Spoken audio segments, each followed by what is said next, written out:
بسم الله الرحمن الرحيم. اللهم صل وسلم وبارك على سيدنا محمد وعلى آله وصحبه أجمعين. النهاردة يا جماعة أنا مش طالعة أتكلم قواعظا ولا أنا هبدي درس.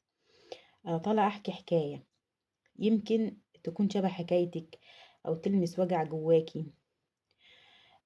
حكاية هتلاقيها يعني هي مش قليلة في مجتمعنا أو في الدنيا اللي احنا عايشين فيها. هتلاقي في كل بيت أي واحدة مثلا متأخرة في الحمل، عندها مشاكل. ومش في الحمل بس، يعني في الرزق، الدنيا متعطلة معاها. فأنا حبيت أشارك تجربتي يعني، ولعلها تكون حاجة تعود لي يعني بعد وفاتي، يعني إن شاء الله حاجة أروح لربنا، أبقى عملت حاجة كويسة في حياتي وتفضل آه، يعني الناس فاكراها وبتسمعها. يا رب نفسي توصل لناس كتيرة يعني، و- وبلغ عني ولو بآية. تمام. فواجب على كل مسلم يا جماعة ان هو يوجه نصايح. يعني احنا حتى لو انا مش بعمل بالنصايح اللي انا فيها دي، بس واجب عليا ان انا انصحك، يعني كمسلمة كأختي في الاسلام، ان انا انصح اي حد او انت تنصحيني. المهم يا جماعة ان احنا ننشر الخير ويعني ننصر ديننا، ونحاول ننشر الدين بتاعنا بأي طريقة. لان زي ما انت شايفة الباطل منتشر ازاي يعني. احنا في احنا دلوقتي مجتمع كله فساد، يعني الا من رحم ربي. يعني هتلاقي كل اللي منتشر اغاني، مش عارفه كلام فاضي، يعني حاجات ملهاش لازمه عموما. بتضلل المجتمع وتضللنا عن الحقيقه، وبتضللنا عن ديننا يا جماعه وقيمنا ومبادئنا. احنا لازم كل فتره كده نذكر بعضينا، يعني ما ينفعش ايه ان يبقى كل اهتماماتنا دنيويه. احنا بنخطط لرمضان وبنخطط للأكل والشرب والتنظيف، بس في جانب أهم، الجانب الديني. احنا لو من غير الجانب الديني ربنا مش هيبارك لنا في حياتنا. فاحنا لازم يا جماعة نهتم بديننا شوية. ورمضان مش شهر الأكل بس، ومش شهر يعني هنصوم ونفطر مثلا، لا. احنا رمضان ده ربنا عمله مش عشان نفطر ونصوم. احنا ربنا عمله يعني ده انت لو في رمضان ممكن تفطري لو عندك تعب، لو عندك مرض. هي الفكرة مش في الصيام ان انت تصومي كبطنك توجعك من الجوع وخلاص، لا. الصيام عن حاجات كتير. الصيام عن الحقد، عن الحسد، عن الغل. الصيام عن الشتيمة. الصيام عن الخناق. الصيام عن حاجات كتير. يعني الواحد بيحاول يقاوم نفسه في الحتة دي، بس ايوه يعني آه، رمضان بتحصل فيه خناقات كتيرة بين الزوج والزوجة خصوصا، مع ان ما يكونش فيه شياطين، بس هي الشياطين بتبقى يعني هي مخططة للموضوع ده من بدري شوية، وبتعمل مشاحنات في رمضان. آه، فاحنا لازم نهتم زي ما بنهتم بدنيتنا، نهتم بديننا، وده الأهم أصلا. يعني احنا جايين الدنيا مش عشان ناكل ونشرب وننظف ونتكاثر وخلاص، لا. احنا جايين الدنيا عشان نعمرها وعشان نعبد ربنا، نعرف احنا جايين الدنيا ليه، رسالتنا ايه في الحياة، ونعرف مين ربنا. ربنا اللي خلق الكون والأكوان كلها نعرفه هو مين. وهو يعني عايزنا نعرف أسماءه وصفاته. مش جايبك عشان نتسل مش جايبنا عشان نتسلى أو ناكل ونشرب وخلاص والدنيا وهتروح. بنقرأ لنا شوية قرآن في رمضان وخلاص، لا يا جماعة. احنا ديننا أكبر من كده بكتير. احنا اللي حصر الدين في إن احنا نصوم ونصلي وقراءة قرآن ده، لا يا جماعة. احنا ديننا إن احنا نتفكر في الله، نتفكر في صنع الله، نتفكر في صفات ربنا سبحانه وتعالى: الحكيم، العليم، القادر، المقتدر، المدبر.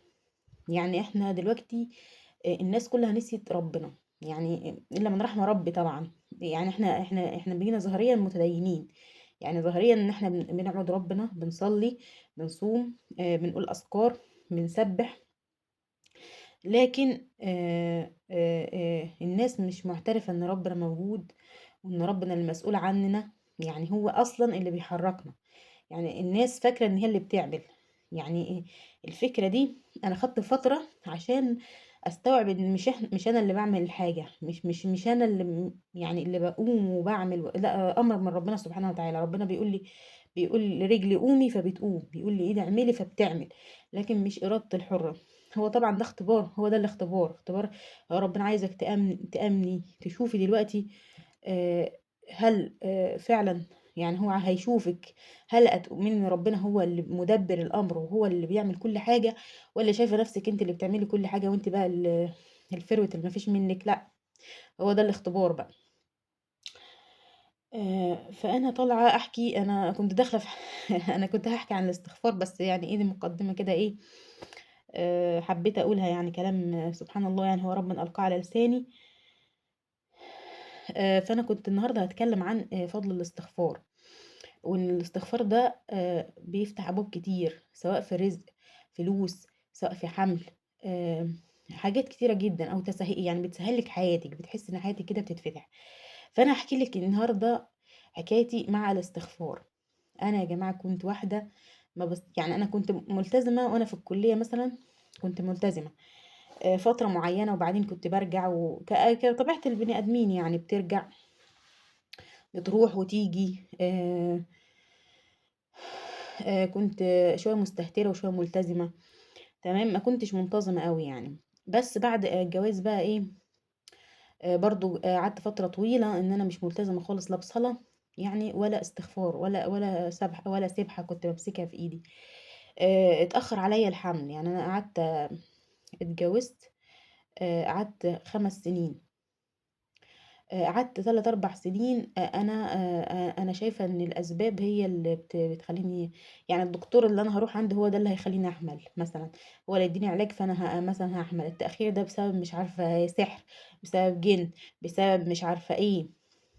وكنت ناسية إن في حاجة، أستغفر الله العظيم يعني ربنا يسامحني، إن في حاجة اسمها ربنا سبحانه وتعالى هو يعني هو سبحان الله. حسّيت إن ربنا عمل لي ده كله بعد فترة، يعني بعد ما فهمت طبعًا هو في إيه، أو عقلت شوية، فهمت إن هو ربنا سبحانه وتعالى، فهمت الحكمة من إن هو أخّرني الفترة دي كلّها. إيه بقى الفكرة؟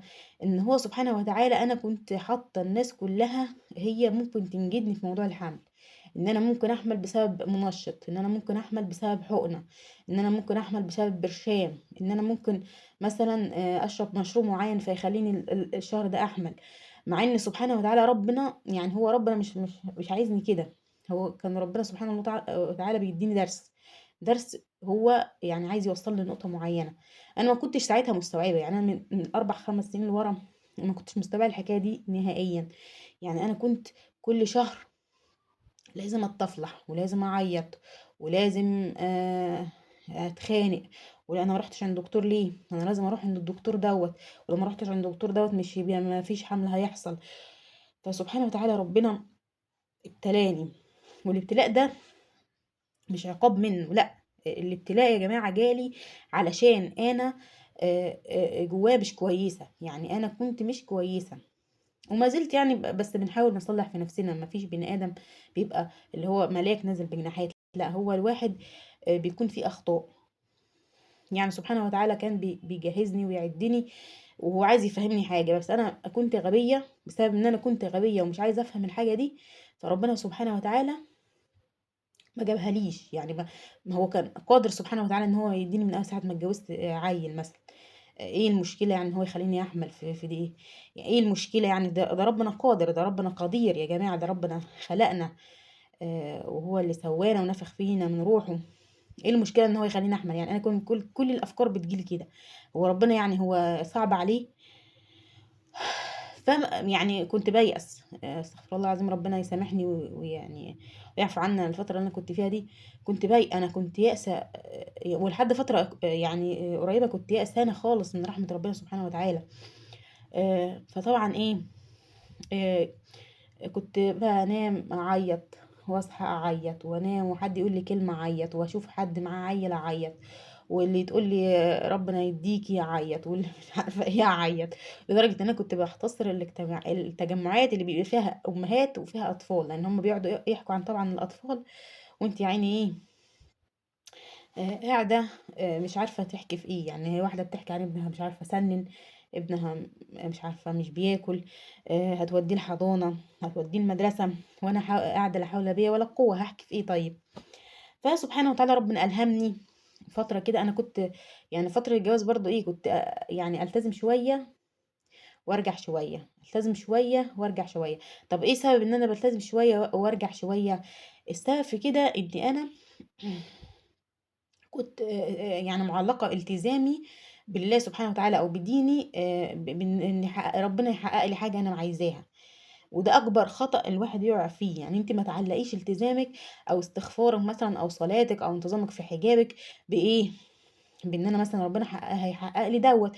فانا مثلا اقعد شهرين ثلاثه ايه لابسه مثلا حجاب شرعي او ملتزمه بالزي الشرعي وملتزمه بالقران وملتزمه بالاستغفار، ليه بقى؟ عشان أنا في دماغي ان أنا طول ما عملت كده خلاص يبقى ربنا ايه المفروض بقى ايه، يعني استغفر الله العظيم، بفرض على الله يعني ان هو طالما انا عملت كده انت المفروض تديني اللي انا عايزاه. وطبعا ده اكبر خطأ بنقع فيه. ليه بقى؟ لان هو ربنا عايزنا نروح له. ليه؟ هو انا بحب ربنا، فانا رايحه عشان ربنا مش عشان ربنا يديني حاجه. آه فدلوقتي احنا ايه؟ الاستغفار بقى. نيجي للاستغفار. انا كنت بستغفر واقطع، استغفر واقطع. جت فتره بقى ايه التزمت الاستغفار. ايوه انا رحت للدكاتره واتعالجت وخدت حقن كتير وعمليات وحاجات من كده. بس في النهايه برضو، في النهايه انا رحت لفيت على دكاتره كتير وقالوا لي ايه بقى، انت مش هتحملي. لدرجه ان انا رحت للدكتور الله يسامحه يعني ويهديه. قال لي ايه؟ قال لي انت عندك المبيض الشمال مش شغال خالص، احنا ممكن نشيلهولك. يعني تخيلي واحده عندها مثلا كان عندي كام، يعني كان عندي 22 سنه ودكتور بيقول لي انت هتشيل المبيض الشمال. فلك ان تستوعب بقى الحاله اللي كنت فيها. ولفيت على دكاتره كتير وخدت منشطات ياما ويعني تعبت من كتر اللف. آه، بس بعد كده يعني ايه فترة ان انا برضو كنت بروح، انا ما كنتش ما سبتش الاسباب بقى. يعني مش هنقول عشان احنا هنستغفر مثلا ما احنا هنسيب الاسباب، لا، احنا هنستغفر ونصلي على النبي مع ان احنا بناخد بالاسباب بس مش متعلقين بالاسباب. يعني انت مش متعلقة بان السبب ده مثلا او الحقنة دي او البرشامة دي او الدكتور ده هو اللي هيخليني احمل. لا يا جماعة، احنا ما نتعلقش بالاسباب، احنا ناخد بالاسباب وكل حاجة، بس احنا عارفين ان الموضوع متعلق بالله سبحانه وتعالى. نستغفر كتير ونصلي على النبي كتير. ربنا كريم. يعني انت مش يعني الواحد هو انا ما اخرتش، يعني 5 سنين بالنسبه لناس كتيره مش رقم، بس اللي في الحاجه جوه الحاجه مش زي اللي براها. تمام. يعني مثلا الناس تقول لك ايه 5 سنين ايه يعني؟ في ناس بتقعد بال15 سنه ما تخلفش. ماشي، بس هو ربنا لا يكلف نفسا الا وسعها. تمام. يعني هو ربنا انا وسعي ان انا ال5 سنين يعني وانا وصل لي. ولو كنت استوعبت من بدري يا جماعه ان انا المفروض ان انا اتعلق بالله ونعرف ان ربنا سبحانه وتعالى هو اللي هيخليني وهو اللي هيؤمر وهو اللي هيدبر الامر ويقول يعني خلي جسمي يستجيب للعلاج او لا. تمام. ما كنت حملت من بدري انا على ما اعتقد يعني، وده ظني. والله اعلم. انا اظن ان ربنا سبحانه وتعالى كان عايز يوصل لي رساله ووصلت لي متاخر. عشان كده انا كل ما ما تفهميش الرساله من الابتلاء بتاعك، او هو مش ربنا مش بيعاقبنا، هو ربنا مش جايبنا الدنيا يعاقبنا، لا. هو ربنا بيحبنا وبيحب لنا الخير وبيحب ان يشوفك مبسوطه، بس توصل لك الرساله اللي هو عايزها منك. يعني انا حتى وانا حامل برضو بعد سبحان الله ربنا من عليا بالاستغفار وقراءة سورة البقرة وقراءة القرآن. سبحان الله يعني بعد ما ربنا من عليا بكده برضو كنت خايفة. يعني برضو جالي نزيف في الحمل وبتاع ومش عارفة ايه، فكنت خايفة. يعني كنت اجري على الدكاترة، طب ما اجري على ربنا. طب ما هو ربنا لما ادعي له ربنا هيستجيب لي مثلا، وهو هو اللي هيدبر الامر من عنده. لا برضو. بس ربنا سبحانه وتعالى برضو ما سابنيش. يعني خلاني الاستغفار فتح لي ابواب ان انا يا جماعه افهم انا ربنا عايز مني ايه. الاستغفار فتح لي ابواب ان يسهل لي ان انا احمل. لدرجه ان انا لما رحت للدكتور قال لي انت كنت بتدلعي. لما شاف البويضات اللي عندي وشاف ان يعني قدره المبيض عندي في ان هو يطلع بويضات، فقال لي لا انت كنت بتستهبلي. قال لي اقرا قران كتير. الله اعلم هو ظن ان هو سحر او ايه، الله اعلم برضو. ويمكن كان في سحر أو شيء، بس الاستغفار برضه يا جماعة بيفك الأزمات كتير. فعليكِ بالاستغفار، يعني استغفري كتير، يعني كتير ده على قدر الإمكانيات، وأنتِ بتغسلي المواعين، وأنتِ بترتبي الهدوم، وصلّي على النبي، يعني مثلًا الصبح أستغفر، بالليل أصلّي على النبي، أو نعكسهم نصلّي على النبي الصبح ونستغفر بالليل، واقرأي سورة البقرة. أنا جات عليَّ أيام كنت باقرأ سورة البقرة 3 مرات في اليوم، مرتين من المصحف ومرة من الموبايل. هتقولي طيب أنا مش فاضية، ورايا مشاغل وكتير على سورة البقرة. اقرأيها مرة واحدة، جزئيها يا ستي على اليوم. الصبح جزء، في نص اليوم نص جزء، في الليل جزء ونص مثلا. هي كلها جزئين ونص على بعضيها. ف يعني قراءة سورة البقرة، الرسول صلى الله عليه وسلم قال ايه: أخذها بركة وتركها حسرة ولا تستطيعها البطلة. فسواء بقى هي هتفتح لك أبواب، سواء بقى انت لا قدر الله عندك مس سحر حسد عين، ربنا ان شاء الله يفك ويرزق كل مشتاق يا رب. فسبحان الله، وحصلت معايا حاجة عجيبة برضه. ان انا حملت، شفتي انا اتأخرت 5 سنين اهو، وجد يعني انا عملت حقن، وجبت عيال. وسبحان الله قلت مش وقالوا لي بعد العملية، تخيلي ان انا قالوا لي بعد العملية: انت عندك التصاقات جامدة وممكن ما تحمليش تاني، بس في نسبة ان انت تحملي يعني. فانا طبعا ايه، ما خدتش وسيلة، ولا خدت ولا اديت، وايه كبرت دماغي، قلت انا مش هعرف نفسي بايه، بوسيلة، لا هحط لوب، ولا هاخد برشام، ولا هعمل حاجة خالص. سبحانه وتعالى بعد سنة ونص حملت. ازاي بقى؟ قوليلي انت ازاي. يعني انا قاعدة 5 سنين مش بحمل، عمالة ألف على الدكاترة، وكنت بحمل وأسقط في نفس اليوم. يعني أنا كنت يعني مش ممنوع عني الحمل تماما، أنا كنت بحمل وإيه ما يحصلش نصيب، يعني يقول مثلا بويضة كانت مشوهة أو شيء، فما كانش بيكمل لي حمل، كمل لي حمل بالحقن. تمام. طيب، بعد ما عملت الحقن بقى، قلت مش هحمل تاني بقى غير بالحقن أكيد يعني، مش محتاجة يعني إن أنا أكيد هحمل بإن أنا مثلا هعمل حقن، أو ه... او هاخد منشطات، او لازم اروح عند دكتور. فسبحانه وتعالى لقيت نفسي حامل. ازاي؟ قلت خلاص يبقى انا حملت، يبقى مش يبقى ايه بقى، مش هيكمل زي كل مره زي اخواته اللي فاتوا. اكيد يعني حملت اكيد مش هيكمل، كان بيجي عندي شهر ونص شهرين وايه، وما ينزلنوش نبض اصلا.